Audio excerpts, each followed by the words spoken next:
안녕하세요. 남기덕 성도입니다. 그동안 잘 지내셨습니까? 오늘은 우월하신 그리스도 11번째 시간입니다. 오늘부터 두 번째 주제 시작인데요. 예수 그리스도 우월하신 제사장지 첫 번째 영원한 구원의 근원 되신 예수 그리스도라는 제목으로 나누고자 합니다. 오늘 본문이 히브리서 5장 1절에서 10절인데요. 오늘 본문이 히브리서 5장 1절에서 10절입니다. 함께 읽어보실까요? 오늘 본문이 히브리서 5장 1절에서 10절입니다. 다 같이 읽겠습니다. 대제사장마다 사람 가운데서 취한 자이므로 한에게 속한 일에 사람을 위하여 예물과 속죄 하는 제사를 드리게 하나니 저가 무식하고 미혹한 자를 능히 용납할 수 있는 것은 자기도 연약함에 쌓여 있음이니라. 이러므로 백성을 위하여 속죄제를 드린 같이 또한 자기를 위해 드리는 것이 마땅하니라. 이 종기는 아무나 스스로 취하지 못하고 오직 아론과 같이 하나님의 부르심을 입은 자라야 할 것이니라. 또한 이와 같이 그리스도께서 대제사장 되심도 스스로 영광을 취하심이 아니요 오직 말씀하신 이가 저더러 이르시되 너는 내 아들이라 내가 오늘날 너를 낳았도다 하셨고, 또한 이와 같이 다른데 말씀하시되 내가 영원히 멜기세덱의 반차를 쫓는 대제사장이라 하셨으니 그는 육체에 계실 때 자기를 죽음에서 능히 구원하실 이에게 심한 통곡과 눈물로 간구와 소원을 올렸고 그의 경외하심을 인하여 들으심을 얻었느니라. 그가 아들이시라도 받은 고난으로 순종함을 배워서 온전하게 되었은즉 자기를 순종하는 모든 자에게 영원한 구원의 근원이 되시고 하나님께 멜기세덱의 판처를 쫓은 대제사장이라 칭함을 받았느니라. 아멘. 제가 처음 히브리서 계와 히브리서 주제 세 가지 중 첫 번째 주제인 예수 그리스도의 본성과 우월성을 첫 번째부터 아홉 번째까지 선지자보다 전사보다 모세보다 우월하신 그리스도를 하나씩 살펴보면서 그 의미를 발견하였고 그 가운데서 주님께서 주시는 그 크고 넓은 은혜를 받았습니다. 그렇게 첫 번째 주제를 마무리하게 되었습니다. 그리고 두 번째 주제인 예수 그리스도의 우월하신 제사장지 첫 번째부터 시작하는데 그 오늘 본문이 히브리서 5장 1절에서 10절까지인데요. 말씀 제목은 영원한 구원의 근원 되신 예수 그리스도입니다. 이제 본문 5장 1절에서 10절까지 히브리 기자를 통해 우리 주님께서 헬라파 유대 그리스도인들에게 무엇을 가르쳐 주시고 이것이 고난이나 시험대에 놓여 있는 현대 그리스도인들에게 어떻게 적용하여 삶을 살아가기를 원하시는지 생각해 보고자 합니다. 그렇다면 본 5장 1절을 보아야 되겠죠? 그러면 본문 1절을 보도록 하겠습니다. 한번 읽어 보실까요? 대제사장보다 사람 가운데서 취한 자이므로 하나님께 속한 일에 사람을 위하여 예물과 속죄하는 제사를 드리게 하나니 라고 기록되어져 있는데요. 본문 1절은 대제사장마다 사람 가운데 취하였다는 말씀하는 이것을 볼 때요. 예수 그리스도의 우월하신 제사장직을 설명하기 위하여 사람 가운데 택하여 그 역할을 감당하게 한 사실을 드러내고 있습니다. 이는 하나님의 사역의 본질로서 하나님을 반역하여 떠나산 인간과의 관계를 회복하고자 하는 하나님 아버지의 구원 계획에 따른 것입니다. 그렇기 때문에 히브리 기자는 본문에 하나님께 속한 일에 사람을 위하여라는 어떤 목적성을 가지고 있는데요. 여기서 하나님께 속한 일에서 속하다라는 게 헬라 프로스라는 단어가 붙었는데 이 단어는 하나님을 향한 그것으로서 사람을 향하여 있으며 이 사람을 위하여 대제사장으로서 자격을 중요한 것입니다. 따라서 예수 그리스도 우월하신 제사장직을 위한 그 역할에서 사람 가운데 택한 일이기에 그에 따른 자격이 분명히 요구되어지는 것입니다. 그래서 본문 1절의 끝에는 사람을 위하여 예물과 속죄하는 제사를 드리게 하나니라고 말씀하고 있는 것이에요. 그 이유는 뒤에 2절에서도 연관되어 설명하고 있으니 후에 다르겠지만 분명한 것은 하나님과 인간 사이에 분리된 또는 단절된 이 근본적인 문제에 대한 해결로서 예물과 속죄하는 제사는 꼭 필요하지 않을 수 없는 것입니다. 예물과 속죄하는 제사는 말 그대로 어떤 희생 제물과 바쳐진 것으로서 그 목적이 세워진 각 대제사장의 청결함에 있음을 우리는 알 수가 있습니다. 그렇다면 왜 대제사장에게 있어 청결함이 필요합니까? 왜 필요하냐면 지난번에 얘기했듯이 헬라어로 아르케우스라는 단어로서 유대인의 표상으로서 그리스도가 십자가 되어 오셔서 우리의 구원을 시작하여 우리의 대제사장으로서 우리의 죄를 짊어지시고 담당하여 화목제물 되어주시 우리의 구원의 중보자로서 대제사장은 예수 그리스도의 거룩하신 의의 직분을 나타내주고 있기 때문입니다. 그래서 우리 장로교 졸칼빈 목사님께서는 대제사장으로서 제물 대신 예수 그리스도의 일이 하늘 성소의 영원한 중보 사역으로 묘사되어 있음을 언급하시는데요. 이 사실은 이후에 은혜시대 주의 몸댕이로부터 하실 예수 그리스도의 사역이 폭넓게 확장하여 쓰여지므로 하나님의 영광을 열방이 보게 하심이었습니다. 하나님의 영광을 열방이 보게 된다는 것은 예수 그리스도의 복음과 그의 나라가 온 세상에 선포되어지는 것을 말하는데 이것은 선포하는 우리를 베드로전서 2장 말씀에는 택하신 족속이요 왕같은 제사장들이요 거룩한 나라요 소유된 백성으로서 언급합니다. 이렇게 칭함받는 예수 그리스도를 믿는 성도들이 어떻게 생명이 뱉으신 예수 그리스도 안에 들어가게 되었는지 그 은혜를 증언하여 그분을 드러내는 것이 주님의 영광을 보게 되는 것입니다. 그래서 사도 바울은 자신의 복음을 증언하는 한 사람으로 여기며 로마서 15장 16절에 이렇게 말씀합니다. 나로 이방인을 위하여 그리스도 예수 안에 일꾼이 되어 하나님의 복음의 제사장 직무를 하게 하사 이방인을 제물로 그것이 성령 안에 거룩하게 되어 받은직하게 하려 하십니다. 아멘. 하나님 복음의 제사장은 성전 사역자로서 한 영혼을 하나님께 인도하여 내는 것을 성령 안에서 거룩하게 됨을 말씀하는데요. 이건 예수님께서 행하신 그 일을 통해 다시 살려진 바 된 사실을 의미하고 있습니다. 이를 선포하는 것이 이 일은 예수 그리스도께서 감당하신 그 직분으로 하여금 그분의 우월하심을 나타내는데 그 중심이 있는 것이랍니다. 따라서 초대교회 당시 예수 그리스도를 믿는 헬라파 유대 그리스도처럼 예수 그리스도와 하나님 나라를 증언한 자들로 그리스도인에서 마땅히 복음과 함께 고난 받아 시험 받았던 것처럼 우리 같은 현대 그리스도인들에게 역시 동일한 시험을 받아 그 시험대에 놓여 있음을 우리 그리스도인들 깨달아야 하는 것입니다. 그 당시 그리스도를 떠나 유대교로 돌아가려는 그들에게 복음이 어느 때보다 필요했습니다만 바울 사도가 그리도 로마 교회에 방문하여 할 수 있는 대로 복음 전하기를 원했던 것이 이 때문인지도 모르겠습니다. 어엿한 히브리 기자에게도 바울처럼 복음 전하기 위하여 구약의 제사장의 개념을 토대로 예수 그리스도께서 하실 대제사장 사역과 그의 직에 대하여 다루기를 바라였던 것입니다.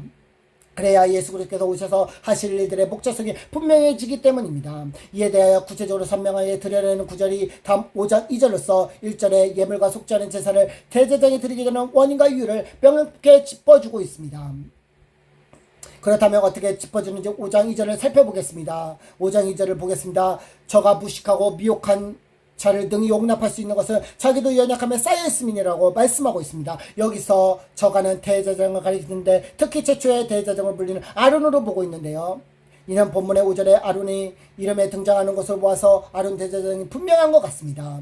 무엇보다도 그에게 대제사장으로서 아론 자신을 정결하기 위한 제사를 드리는 내용을 다루는 것을 볼 때 히브리 기자는 레위기 레위티코를 주의하는 사람들께 레위기 9장 7절 이하의 말씀을 가지다가 신학적으로서 구속자적인 통찰력을 가지고 레위기의 분명한 의도를 설명해주고 있는 것입니다. 그래서 본문 2절 말씀은 뒤에 연결되는 3절 말씀과 같이 주의 깊게 살펴보아야 성경 레위기를 통해서 레위기가 어떻게 그리스도 중심으로 되어지는지 그 의미를 알고 읽어갈 수가 있습니다.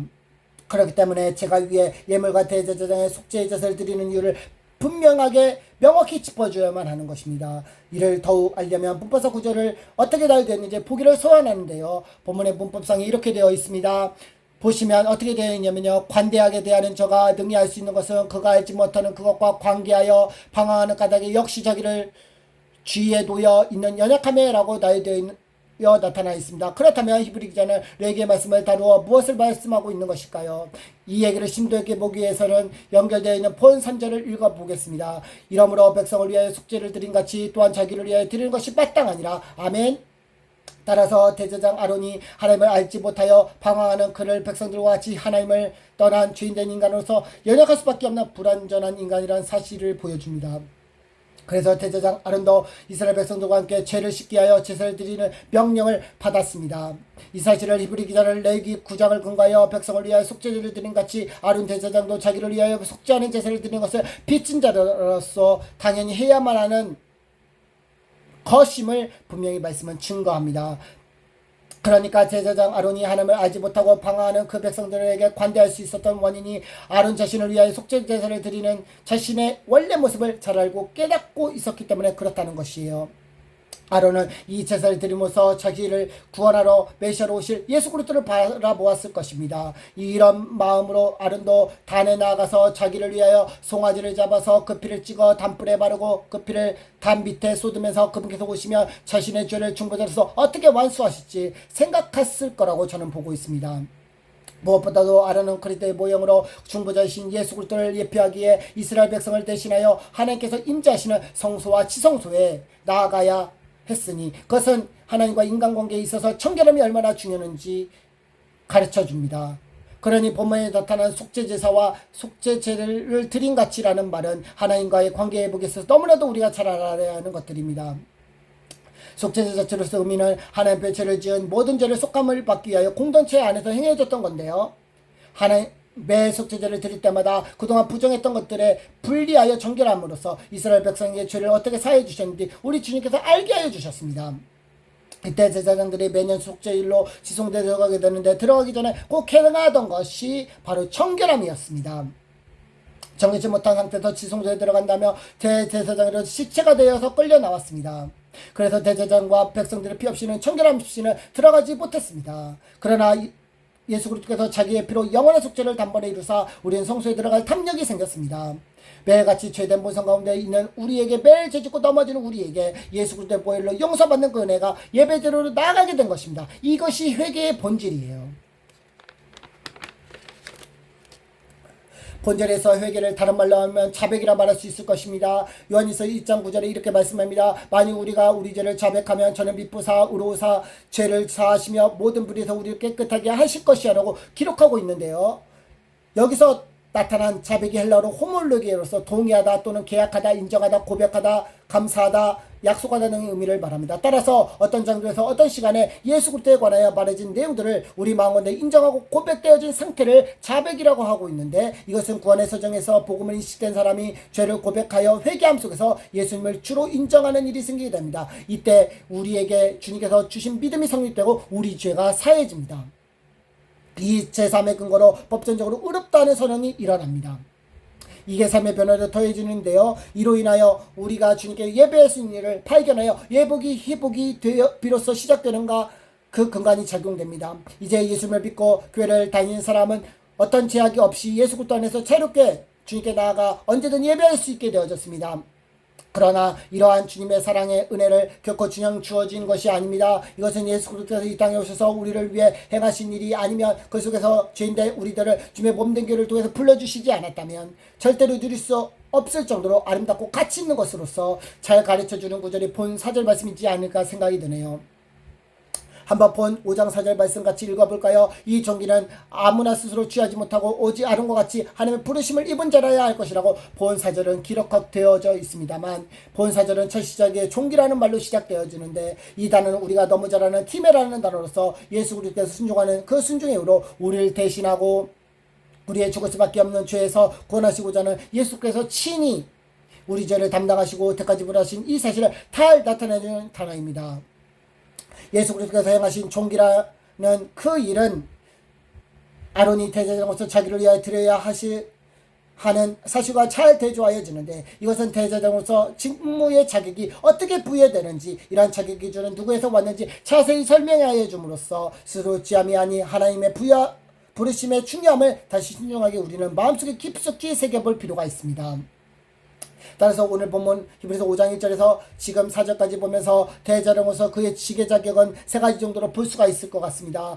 먼저 첫 번째로는 하나님과의 단절된 근본적인 문제에 속함을 받은 자이고, 두 번째로는 자신의 역함을 통해 주님께 빚진 자로서 하나님을 알지 못하고 방황하는 백성을 관대하게 대하는 자이며, 세 번째로는 하나님께서 취한 자로서 주님의 부르심을 입은 자로서 저는 보게 되는데, 이러한 자격은 결국 하나님께서 어떤 직분이신지 대제사장의 직분이 잘 설명해 주고 있으니 정말로 이렇게 거룩한 직분과 사명을 까다롭게 세워주는 만큼 탁월하지 않을 수 없는 것입니다. 또한 이것을 통해 영적으로 교훈을 얻을 수 있는 것은 대제사장 자격이 현대교회 섬기는 흔히 말하는 목회자와 직분자의 자격과 하여 볼 수 있을 것 같습니다. 제가 SNS에서 스레번 집사님 언급하며 직분은 얼마나 받는 자리가 아무나 받는 자리가 아니라는 것을 그에 맞는 믿음의 분량대로 받아야 되는 걸 말씀드렸습니다. 탤런트가 있다고 세우면 늘 시험 속에 어려움에 직면하니 그에 절대 유익이 되지 못한다고요. 그만큼 목회자나 직분자의 자격은 성경권에서 매우 중요한 것인데요. 왜냐하면 이것은 주님의 몸된 교회를 세우고 한 나라를 확장하는 토대가 되기 때문입니다. 본문의 아론도 대제사장으로 그 기관 중에 하나인 주님을 모르고 방황하는 자들의 용납적 온화하고 관대한 이것은 바울 사도가 가지고 있었던 올바른 직분관에 있어 그 자격에 포함하고 있습니다. 즉 관용하는 사람인데요. 이건 예수 믿는 사람이 예수님을 닮은 사람으로서 그 사랑의 모습이 필요한 것입니다. 이렇게 세워지는 과정은 보통 하나님의 부르심에 인한 것이기에 본문의 1장 4절까지 보고 생각해 보게 될 때 하나님의 세움에 탁월하신 그 자체를 알 수 있어요. 하지만 인간의 연약함 때문에 인간 자신의 기준에 의하여 주의 성수나 연수를 채웠다고 11조를 빼먹지 않았다고 세우며 안 되는데 부패의 인간은 그것을 활용해 세울 수 있다는 것이에요. 물론 주의 성수나 연수 11조 이런 것들이 성경 관점에서 포함되지 않는 것이 아니기 때문에 분명히 이것은 교회의 성경 관점에서 가르칠 필요가 있습니다. 근데 그게 본질적 기준은 아니에요. 따라서 우리가 이 점에서 하나님께서 어떻게 이런 부패된 인간들을 통해서 주님의 일할 수 있는 사람을 세울 수 있는가 의문점이 들 수 있는데요. 그러나 주님은 말씀 그 안에 들어가 있는 메시아 언약 복음 중심으로 세워가시는데 이 속에서 주님의 섭리는 우린 주목할 수 있게 됩니다. 이런 관점에서 하나님의 절대적 주권을 인정 안 할 수가 없습니다. 하나님께서 친히 하시기 때문입니다. 이 부분에서 주님의 탁월하심을 보게 되는 것이고요. 이게 본 5장 4절에 해당하는 헬라어 칼레오로서 켈류의 외치다 어간과 유사한 이 단어에서 파생한 이 단어는 그게 외친 강력한 하나님의 명령을 기반하여 말함으로써 이것은 하나님의 강력적인 계획과 간섭에 의하여 이루어지는 일임을 하나님 세계 본질에서 매우 중요한 사항으로서 하나님의 부르심을 그리스도의 중심된 하나님의 뜻에 기인한 결과가 됩니다. 그래서 이러한 내용을 좀 더 폭넓게 확장하여 깊게 그 영적인 의미를 얻기 위해 본문 5절은 말씀이 굉장히 중요하게 다가올 수밖에 없습니다. 그러면 본문 5절을 함께 읽어볼까요? 또한 이와 같이 그리스도의 제사장 되심도 스스로 영광을 취하심이 아니요 오직 말씀하신 이가 저더러 이르시되 너는 내 아들이니 내가 오늘날 너를 낳았도다 하셨고 라고 본 히브리서 5장 5절은 말씀하여 주고 있습니다. 본문은 기본적으로 구약의 대제사장 직무의 의미를 단순히 제사적이라는 직무로서 감당해야만은 끝내는 것이 아닙니다. 그렇기 때문에 구약의 대제사장 진위의 깊은 의도를 살펴볼 필요가 있는 것이에요. 따라서 구약의 대제사장직이 무엇을 설명하고자 하는지 우리는 보게 되는데 이것은 구약의 대제사장직이 하나님의 백성의 사이를 이어주는 중보자의 역할로서 매우 거룩한 직분이며 이 대제사장의 직분은 예수 그리스도께서 오셔서 메시아로서 하실 그리스도 헬라어로는 크리스토스 기름 부음 받은 자 대신 그분의 의의 직분을 나타내 주는데 이 사실을 분명히 해주기에 본문 5장 5절은 등장하고 있는 것입니다. 또한 본문 5절은 또한 이와 같이라는 말로 시작하는데 원어로는 이투토라는 단어로서 그리하여 이길로라는 의미를 가지고 있습니다만 이 단어는 이제껏 본 히브리서 5장 1절에서 4절 말씀을 그리스도 중심으로 히브리 기자가 구약 성경을 토대로 구속적인 통전력을 통해 주의를 해나가고 있는 건데요. 이 사실을 명확하게 해주는데 이것을 어떻게 할 수 있냐면 1009절이죠. 본문 4절에 대제사장 아론이 스스로 취하지 못한 것과 같이 이어서 5절에서는 예수 그리스도의 대제사장직도 이와 연관되는 것을 보면 즉 스스로 영광을 취하심이 아님을 비교하여 앞뒤 내용을 문맥에 따라 확인했을 때 하나님 아버지 뜻 가운데서 이루어지는 한 사실을 목도하게 되는 것입니다. 그러면서 2편 7절을 히브리 기자는 다시 강조하면서 반복적으로 인용하고 있는데 이건 지난 우월하신 그리스도 세 번째 히브리서 1장 5절에서 6절 관련된 말씀을 참조하면 좋습니다. 일단 일반적인 전사가 다윗에게 메신저로서 말한 사실을 근간하여 예수 그리스도를 예표하는 다윗이 주님께서 하신 일과 관계의 오실 메시아의 왕적 권위를 설명하는 가운데 하나님 본질적 사역을 얘기한 바 있습니다만 이 내용은 오실 메시아가 다윗과 솔로몬 같은 왕의 계보를 통하여 예수 그리스도의 초림에 어떤 말씀에 대해서 성취되어졌는지 우리는 지난 시간을 그 배운 시간을 기억할 것입니다. 이 내용은 기억할 것입니다. 같은 맥락에서 히브리 기자는 율법에 능통하고 잘 아는 헬라파 유대 그리스도인들에게 설명해 주려고 오직 말씀하시는 이가 저더러 이르시되 하면서 구속적인 통찰력이 있는 히브리 기자는 말하고 있는데요. 히브리 기자가 인용한 시편 2편 7절은 곧 하나님께서 예수 그리스도께서 우리 자녀들에게 이 약속한 것을 이루게 하셨다 함이라는 말씀에서 사도행전 13장 13절 말씀에서 예수 그리스도 오신 목적으로 우리 죄에서 구원하시려 십자가에 달리셔 죽으신 그 입증된 결과로 부활의 성취를 말하고 있는 것입니다. 이러한 히브리 기자의 구약 성경 인용을 그 목적은 지난번에도 계속 얘기했지만 율법에 관하여 잘 아는 그들에게 그들의 눈높이에 맞춰 설명해 줌으로써 그들의 기독교를 떠나 돌아가지 않을 뿐 아니라 한 사람도 그 복음 진리에서 벗어나지 말라고 하는 것이 그의 소신과 철칙이었습니다. 이러한 히브리 기자의 마음이 6절에서 또한 이와 같이 하면서 구약 성경 인용을 계속해서 반복하는 이유였습니다. 따라서 시편 110편 4절도 그런 의미에서 너무 중요한 구절인데요. 시편 110편 인용을 우월하신 그리스도 세 번째 마무리하는 과정에서 인용하였는데 이것은 예수 그리스도를 예표하는 다윗의 시로 예표하는 관한 사실을 다윗은 알면서 다윗 자신에게 너는 내 우편에 앉아있으라는 말씀이 있어서 예수 그리스도의 그 통치하시는 왕권을 모든 만물이 그 발 앞에 엎드리 영광스러움을 강조했었는데요. 이런 맥락에서 본 히브리서 5장 6절에서 동일한 시편을 다른 구절을 가지고 오면서 같은 맥락이지만 다른 각도에서 예수 그리스도의 그 권위를 히브리 기자는 신학자로서 세밀하게 그 내용을 정리하여 헬라파 유대 그리스도인들에게 전달하고자 했던 것입니다.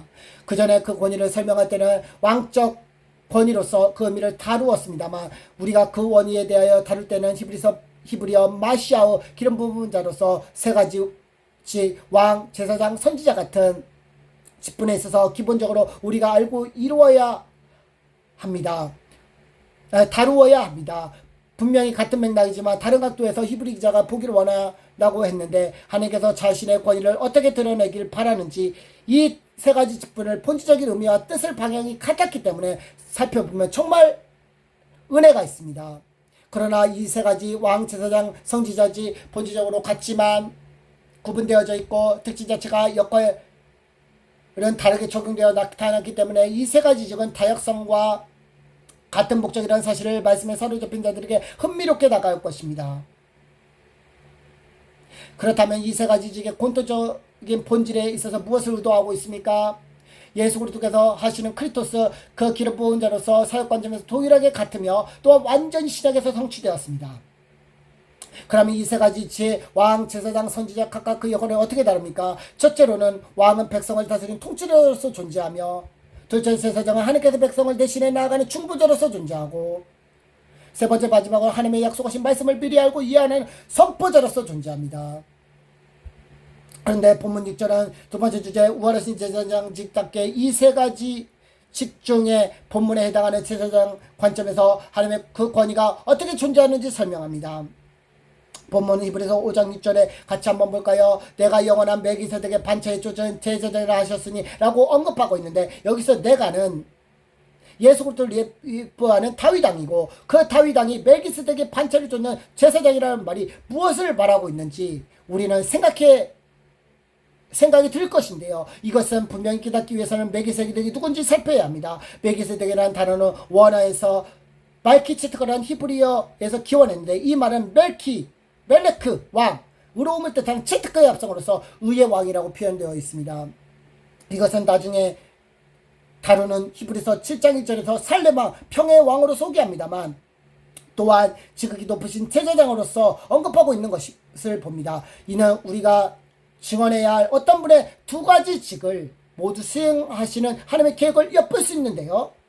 여기서 우리 주님의 우월하신 그 성품을 다시 우리는 주목하게 됩니다.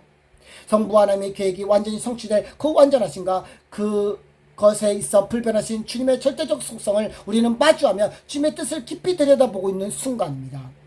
그것이 구약 성경을 통해 우리에게 약속하신 것들이에요. 본문에 나타난 멜기세덱은 창세기 14장 18절에서 등장합니다. 한번 읽어보시면 이렇게 기록했어요. 살렘왕 멜기세덱이 떡과 포도주를 가지고 나왔으니 그는 지극히 높으신 하나님의 제사장이라고 하는 말씀이 있습니다. 거기서 보시면 창세기 14장은 성경에 나타난 사건 중에 역사적 큰 사건으로서 BC 2082년 북경대왕과 남방의 타소왕이 연합군이 그 일대가 죽음의 바다라고 하는 사해 바다라고 지칭하기도 하는 10대 골장에 의해서 충돌한 사건이며 전쟁이었는데요. 남방 타소왕의 왕들이 엘라만 그돌라움의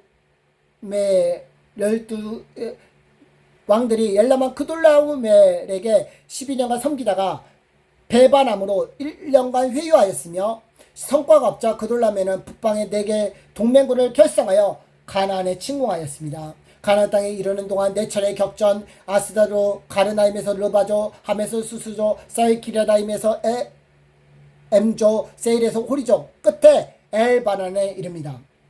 이곳에서 가나안 남방으로 돌아와 2차례 격전 가데스에서 아메조 하사손다말에서 아모리 족속이 있었는데 이곳에 전투를 통해 크게 당황한 소돔왕을 비롯한 다두왕은 남방 연합군에서 17골짜기에 진을 치고 결전했어야 패배하게 됩니다. 당시 신하랑 아므라벨은 소돔왕 고모라의 제 모든 약체를 약탈했는데 그때 소돔에 의지하던 아브라함 조카로 또 잡혀갔으며 그의 재물과 소유도 다 뺏겼다고 합니다. 이때 하나님과 교제를 의미하는 헤브론에서 아브라함은 조카 롯이 잡혀갔다는 소리를 듣고 그는 84세의 나이에 집에서 기르고 연습 때 318명을 얻으려고 북방 군대를 추격하여 탄까지 따라잡고 야간에 기습 공격을 해서 이기고 북방 연합군은 도망하는 가운데 아브라함 318명을 계속 추격하여 다메섹 저편에 호바에서 격파하고 승리를 거두었습니다. 그때 롯과 그의 재물을 전부 찾아왔으며 아브라함이 모든 것을 되찾아왔기에 그 당시 제사장을 부리는 살레마 멜기세덱이 영접하여 떡과 포도주를 가지고 나와 축복해 줍니다. 이것이 창세기 14장에 있는 내용으로 실제 역사적으로 보며 살레마 멜기세덱이 평화의 땅에서 을을 통치하는 예루살렘의 왕으로서 이것은 어떤 분인지 가르치는지 예수 그리스도 예루살렘 왕으로 이것은 어떤 분을 가리키는지 견해는 타당하나 저는 그리스도의 현현으로서 구약에 나타난 예수 그리스도가 분명하다고 봅니다. 예수 그리스도의 대제사장직은 멜기세덱의 반차를 따른 것인데 여기서 반차에 해당하는 단어가 헬라어로 디브라라는 어떤 이유를 설명하기 위한 것으로서 다바르 말이라는 의미에서 여성형으로서 질서 있게 정돈되어 있는데 어떠한 내용을 담고 있습니다만 이것은 멜기세덱에 따른 사실을 언급하게 하는데 이러한 것들이 구약의 제사장들이 예수 그리스도의 의의 직분을 영적으로 담고 있다 하여서 예수 그리스도의 혈통이 구약 제사장직에 따른 그 혈통에서 나올 수 없음을 우리는 발견하게 되는데요. 그래서 예수 그리스도의 권위가 왕으로서 레위가 아닌 유다 지파에게서 나오는 이유일지도 모릅니다. 왜냐하면 예수 그리스도의 권위는 예수 그리스도 자신이 오셔서 행할 일에 두고 있기 때문에 살레마 멜기세덱이 예수 그리스도의 현현으로서 멜기세덱의 판차를 쫓는다는 의미가 어떤 계율에 따른 직이 아니라 본 의도는 멜기세덱의 구약의 예수님으로서 약속으로 주어진 언약 그 정도의 말씀 그대로 이루어질 것을 시사해 주기 때문에 이렇게 왕과 대제사장이라는 두 가지 직을 하나로 묶고 함축적으로 의미를 부여해 주고 있는 것입니다. 예수 그리스도는 세상에 어떤 곳에 존재하는 제한적 존재가 아니시기 때문에 우리 주님은 영원하신 분으로서 마땅히 만방에 거하심으로 하나님 자신을 드러내시는 선포적인 특성이 있습니다. 성경에 나타난 예수님을 예표하는 다윗왕이지만 멜기세덱의 반차에 따른 제사장으로 묘사되어지는데 또 가만히 보시면 사도행전 2장 30절에 보시면 그는 선지자라 하나님이 이미 맹세하사 그 자손 중에서 한 사람을 그 위에 앉게 하심을 알고 말씀인데 이 말씀이 사마 23장 2절을 누가 사도행전에서 인용한 것으로서 다윗을 하나님의 약속을 미리 알고 예언하는 선포자 즉 선지자라고 말하고 있음을 기억할 때 우리는 예수 그리스도의 권위가 본질적으로 다윗을 통해 무엇을 알려주시고자 하는지 생각해 보아야 합니다. 따라서 예수 그리스도의 권위는 구별된 거룩한 것으로서 예수 그리스도를 예표하는 다윗에게도 본질적 관점에서 세 가지째 왕, 제사장, 선지자를 이행하는 것이에요. 왜냐하면 하나님께서 다윗에게 주신 다윗의 언약을 이루시기 원하셨고 그 전표로 예수 그리스도의 모형이지만 세 가지 직을 하도록 부여하신 것입니다. 따라서 그의 성취의 결과는 7절에 이어지는 8절, 9절, 10절까지 놓치지 않아야 될 정도로 예수 그리스도께서 실제로 이 땅에서 오셔서 삶을 구체적으로 증언합니다.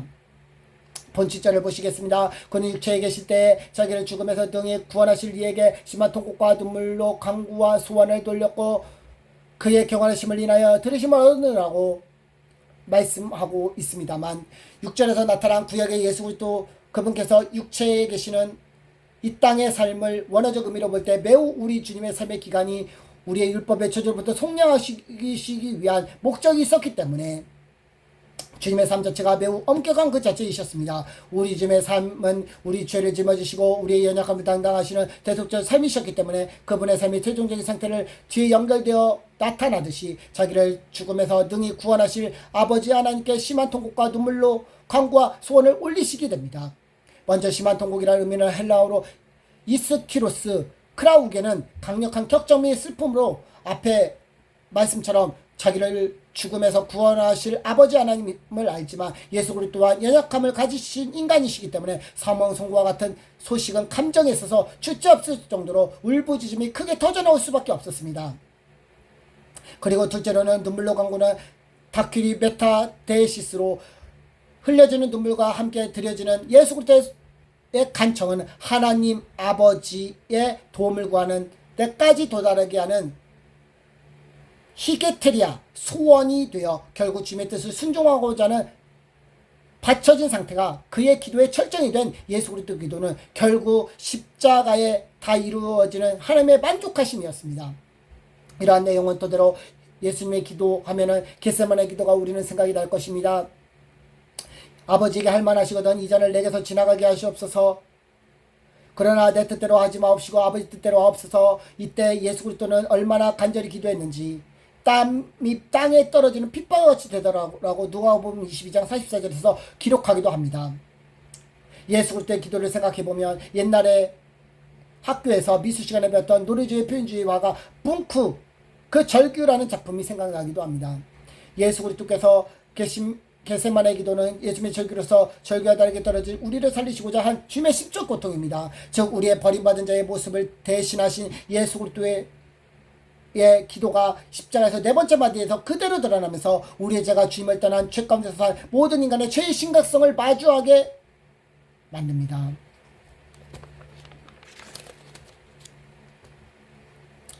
우리 주님께서 죄인된 인간의 죄를 그 형벌을 담당하신다는 측면에서 우리에게 기다리는 게 7절을 다시 보시면 우리 주 예수 그리스도께서 기도하심이 올려진 그 경외하심을 인하여 들었다 하신 말씀을 주께 보면 우리 죄인이 거룩하신 주님께 경외하는 것과 우리 주님께서 아버지 하나님께 경외한다는 차원이 다르다는 것을 주님의 경외 헬라어로 율라베이아의 의미에서 그대로 잘 취하여 하신 예수 그리스도의 그 순종의 의이기 때문에 비록 떨어진 십자가의 길을 걸어가시는 일이지만 주님께서 전체적으로 하시고자 하는 일이기 때문에 우리 주님께서 나아갈 길을 열어주신 중보사에게 완수임을 알고 있으니 예수 그리스도의 그 의의 직분은 대제사장으로서 직접으로 잘 드러나 있기도 합니다.